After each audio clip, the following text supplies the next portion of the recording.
নমস্কার, আমি doctor Subhajit Sen, consultant pulmonologist, Fortis হাসপাতাল।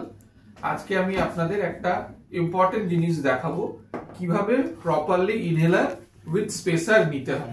ইনহেলার মানে প্রেসারাইজ মিটার ডোজ ইনহেলার। এটা ডেমনস্ট্রেট করে দেখাবেন আমার অ্যাসিস্ট্যান্ট মিসেস সোমা সরকার। সোমা এবার বলবেন। এটা হচ্ছে এমডিআই, মিটার ডোজ ইনহেলার। এটা সবসময় একটা স্পেশারের মাধ্যমে ইউজ করতে হয়। সেটা যে কোনো স্পেশার হতে পারে, জেসভিটি হতে পারে, ট্রান্সপেশার ভি হতে পারে।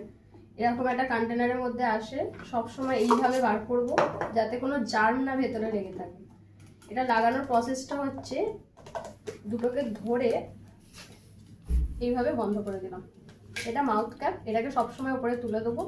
ইনহেলার নেওয়ার আগে সবসময় 6 থেকে 7 বার শেক করে নিতে হবে, নাহলে কিন্তু শুধু গ্যাস যাবে, ডিভাইস মানে মেডিসিনটা যাবে না। মাউথ পিসের অপর দিকে এমডিআইটা আমরা সেট করে নিলাম। সোজা হয়ে বসবেন বা দাঁড়াবেন, যেটা আপনার কমফোর্টেবল। হালকা ঘাটটা উপর দিকে করবেন যাতে এই পোর্শনটা স্ট্রেট থাকে, তবে ডাইরেক্ট লাংসে যাবে। তারপরে এটাকে আমরা দাঁত দিয়ে ঠোঁট দিয়ে একদম এয়ার টাইট করে ব্লক করব, করে একটা পাম্প প্রেস করব, করে টানবো। টেনে 10 সেকেন্ড হোল্ড করব, তারপরে মুখ দিয়ে এর ভেতরে ছাড়বো। আবার একবার টানবো, 10 সেকেন্ড হোল্ড করব, মুখ দিয়ে এর ভেতরে ছাড়বো। এইভাবে আমরা প্রতিটা পাম্প ইউজ করব। যখনই কিন্তু এরকম করব, এটা কিন্তু মুখ থেকে বেরোবে না, তাহলে ওষুধটা বেরিয়ে যাবে। মাথায় রাখতে হবে এটার ভেতর ওষুধটা আমার ধরা আছে। 1 থেকে 2 বার আমার কাছে সুযোগ আছে 100% ওষুধটা ইনহেলার করার।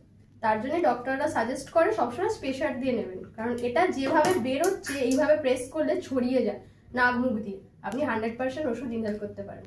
আশা করি বোঝাতে পারলাম। Thank you.